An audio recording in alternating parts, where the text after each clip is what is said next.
शारदा शारदाम्भोज वदना वदनाम्बुजे सर्वदा सर्वदास्माकं सन्निधिं सन्निधिं क्रियात्. Hello and welcome to all of you.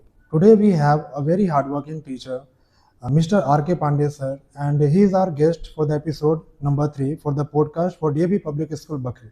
So sir, welcome to our episode. नमस्ते. Thank you sir. तो sir जैसा कि मैं बताना चाहूँगा कि सर संस्कृत के शिक्षक और स्कूल के सबसे फेमस शिक्षक हैं. बच्चों के बीच में इनकी लोकप्रियता बहुत ज़्यादा है. तो आज सर से हम लोग कुछ संस्कृत के विषयों के बारे में बात करेंगे, इनसे जानेंगे, और जिन बच्चों को संस्कृत पढ़ना मुश्किल लगता है तो सर से जानेंगे कि वो इसको कैसे आसान कर सकते हैं और इसमें आगे क्या क्या फ्यूचर है, स्कोप है, इसके बारे में हम लोग बात करेंगे. तो सर मेरा सबसे पहला क्वेश्चन आपसे है कि आपने संस्कृत शिक्षक बनने की यात्रा कैसे शुरू की? सबसे पहले मेरे सभी दर्शकों को नमो नमः. जब मैं 1992 में मैट्रिक की परीक्षा दी थी, उस समय मेरा झुकाव जो है आर्ट्स फैकल्टी की तरफ था और उसमें मैंने संस्कृत भाषा का चयन किया था. एक तो देव भाषा है, दूसरी संस्कार की भाषा, और इसके लिए हमारे पेरेंट्स मोटिवेट करते थे. विज्ञान की तरफ मेरी रुचि नहीं थी, इसलिए झुकाव मेरा संस्कृत की तरफ ज़्यादा हुआ. बहुत बढ़िया सर. अच्छा सर, ये बताइए कि आपको संस्कृत विषय चुनने की जो प्रेरणा थी वो कहाँ से मिली? जैसे कि कोई घर में पहले से शिक्षक थे या कुछ ऐसा कुछ? मेरे पिताजी सहायक निदेशक टेलीकम्युनिकेशन में थे, तो जब मैं सुबह सुबह उठकर देखता था तो वो रामायण का पाठ करते रहते थे और उनकी आवाज़ इतनी मधुर थी को सुबह सुबह जब हमारी नींद खुलती थी तो वो ध्वनि सुनकर बहुत अच्छी लगती थी. तो मैंने पिताजी से बात की तो उन्होंने समझाया कि संस्कृत बहुत ही सुंदर और लोकप्रिय भाषा है, इसको यदि सस्वर पाठ करते हैं तो बहुत ही रोचक लगेगा, और उन्होंने कुछ हमें श्लोक मंत्र भी याद करवाए, जिसके चलते मुझे संस्कृत पढ़ने की प्रेरणा मिली थी. वाह, बहुत बढ़िया सर. अच्छा सर, जैसा कि माना जाता है कि जो संस्कृत है उसको सभी भाषाओं की जननी कहा जाता है, तो इसके पीछे क्या राज है, ऐसा क्या है? सभी भाषाओं की जननी इस मामले में कहा जाए कि चूंकि सबसे पहले संस्कृत भाषा तो देवों की भाषा है, और जितने भी हिंदी के तद्भव रूप है उनके सारे के सारे तत्सम रूप संस्कृत में ही है. जैसे आग का तत्सम रूप अग्नि हो जाता है, जल पानी बोलते हैं तो जलम हो गया, वारी हो गया, और दूसरी बात संस्कार की भाषा है, इसीलिए इसको सबसे कहा जाता है कि संस्कृत सभी भाषाओं की जननी है. इसी संस्कृत भाषा से ही हिंदी या आंग्ल भाषा की उत्पत्ति हुई. वाह, बहुत बढ़िया सर. अच्छा सर, एक चीज़ जानना था कि जैसे कोई बच्चा अगर शुरुआती दिनों में जैसे संस्कृत पढ़ना चाहता है, 6ठी 7वीं से वो पढ़ना स्टार्ट करता है, तो उसको शुरू में बहुत प्रॉब्लम होता है, तो उसके माइंड में एक बस जाता है कि नहीं भाई बहुत हार्ड सब्जेक्ट है, मुझे आगे चल के 9वीं में मैं इसको बदल लूँगा. तो वैसे बच्चों को आप क्या कहना चाहेंगे जो 6ठी 7वीं में जिनको ये विषय टफ लगता है शुरुआती दिनों में? 6ठी 7वीं के जो बच्चे हैं वे संस्कृत से नहीं भागते हैं. उनको वो घर पर वो माहौल नहीं मिलता है या पेरेंट्स की तरफ से प्रेरणा नहीं मिलती है कि वो नहीं बता पाते हैं कि संस्कृत देवों की भाषा है, हमारे संस्कार की भाषा है, हमारी संस्कृति की भाषा है. आज जितने भी देश में हमारे धार्मिक पर्व मनाए जाते हैं वे सारे के सारे संस्कृत पर ही आधारित है, और संस्कृत पढ़ने में किसी को कठिनाई नहीं होती है. आज की जो संस्कृत की भाषा जो है वह बिल्कुल सूक्ष्म रूप में है. जैसे हम कहते हैं कि मैं जाता हूं, सीधे गच्छामी बोलते हैं, उसका अर्थ स्पष्ट हो जाता है. वही इंग्लिश में आई गो बोलना पड़ता है, कैन आई गो बोलना पड़ता है. लेकिन संस्कृत जो भाषा है, गच्छामी, पठामी, लिखामी, चलामी इत्यादि इन सब छोटे छोटे शब्दों का प्रयोग करके हम अपनी अभिव्यक्ति को दूसरे के सामने प्रस्तुत कर सकते हैं बहुत ही आसान भाषा में. बहुत खूब सर, बहुत बढ़िया.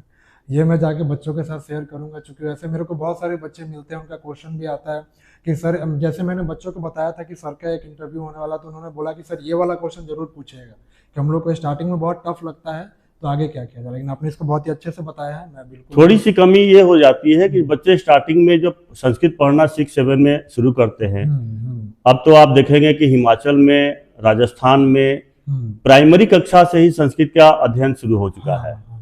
तो संस्कृत आप चित्र के माध्यम से, एक्टिविटी के माध्यम से, गीत संगीत के माध्यम से, छोटे छोटे लघु वाक्य बनाकर भी आप प्रयोग कर सकते हैं। मैथ्स पढ़ते हैं, साइंस पढ़ते हैं, तो वो अचानक कहीं से सीख कर नहीं आते हैं, आप उसका अभ्यास करते हैं, थोड़ा थोड़ा करके अभ्यास करते हैं।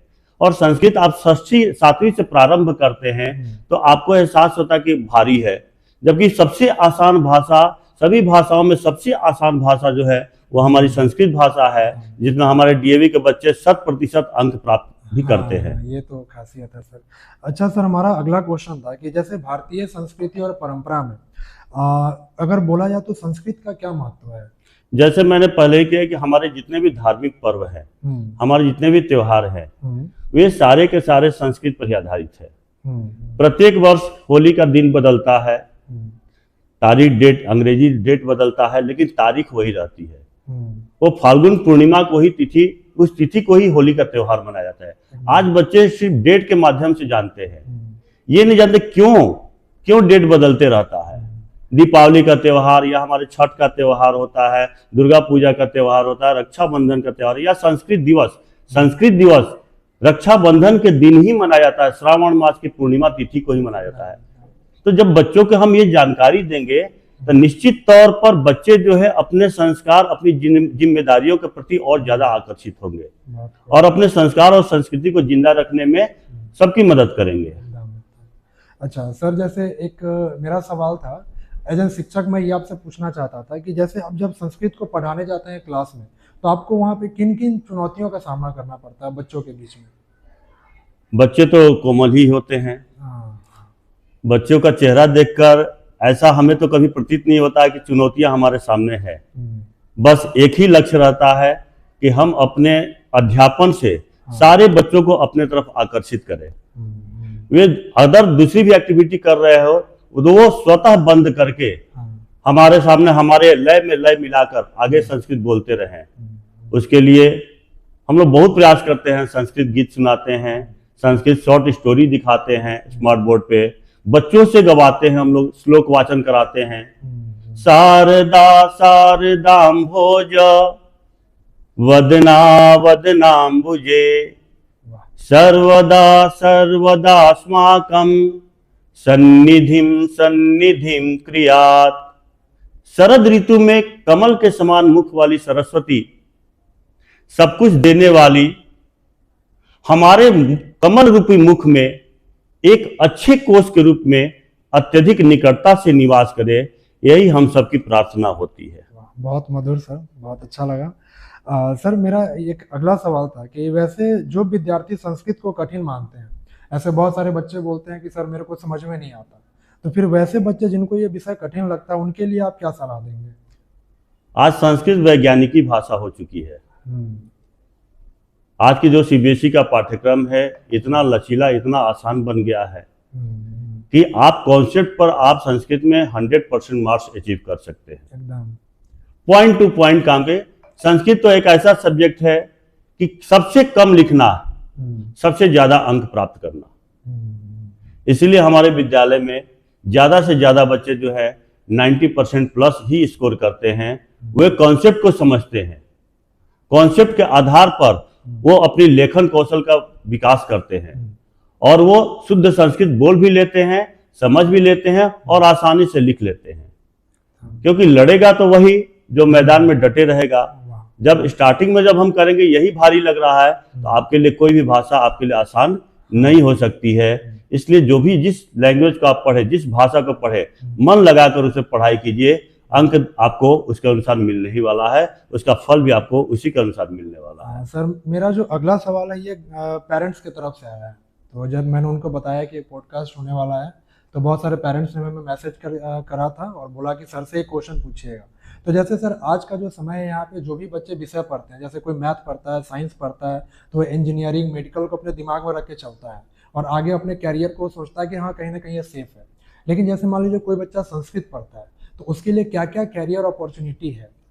संस्कृत में बहुत ज्यादा कैरियर का अवसर है। अगर शुरुआती से देखें, सबसे पहले तो गुरु बनने का सौभाग्य प्राप्त होता है। समाज में एक प्रतिष्ठित पद है गुरु की, गुरु बनने का पद। आप सेना में जाना चाहते हैं, वहां भी आपको धर्म गुरु। अनुवादक का, आप अनुवादक बनना चाहते हैं, वहां भी आपके लिए वैकेंसी है। हमारे टॉप जो नौकरी है यूपीएससी एंड बीपीएससी, वहां भी संस्कृत में एक सब्जेक्ट लेकर हम उससे आगे बढ़ सकते हैं। सब्जेक्ट हमारा संस्कृत जो हमारा मेन सब्जेक्ट हो सकता है। उसके बाद आप धर्म के प्रचार, जब जिस संस्था से जुड़े हुए हैं, आप उस संस्था से जुड़कर उस संस्कृत को आगे बढ़ाकर अपने कैरियर को आगे बढ़ा सकते हैं। ज्योतिष में भी आप अपना कैरियर बना सकते हैं। उसके अलावा आप बहुत सारे ऐसे नौकरी है, ऐसा नहीं कि संस्कृत से यदि ग्रेजुएट होते हैं तो आप रेलवे की परीक्षा नहीं दे सकते हैं। अब आईआईटी में भी संस्कृत की पढ़ाई होने लगी है। आप वहां भी देखेंगे संस्कृत का अध्यापन, विदेशों में हमारे संस्कृत का अध्यापन शुरू हो चुका है। तो संस्कृत इतनी सरल और सरस भाषा है कि आप इसको इग्नोर नहीं कर सकते हैं। आप कभी प्रयास करके तो देखिए। सर आपने तो बहुत सारा बता दिया हम लोगों को कैरियर के बारे में, और मुझे लगता है कि बच्चे जब इसको जानेंगे सुनेंगे तो उनको बेशक इसके बारे में रोचक लगेगा और आगे वो अपना वो कैरियर इसमें बढ़ाना चाहेंगे। सर मेरा एक आखिरी सवाल था आपसे, सर मैं ज़्यादा समय नहीं लूँगा, आपका बहुत व्यस्त शेड्यूल है। अगर आपको यदि संस्कृत को एक पूरे शब्द के रूप में परिभाषित करना पड़े कि पूरे विषय को, कि किसी एक वर्ड में उसको समराइज कर दिया जाए। समकृतम संस्कृतम। वाह, संस्कार की भाषा ही संस्कृत भाषा है, इसके अलावा कुछ नहीं कर सकते हैं। बहुत बढ़िया, बहुत बढ़िया, बहुत बहुत धन्यवाद सर, आपने आया, हमें समय दिया, आपका बहुत बहुत शुक्रिया। So thank you audience, and it's a very wonderful, we have to host the sir, and stay continue, we are going to podcast some of our best faculties in the upcoming episode as well. So thank you very much, stay tuned, thank you.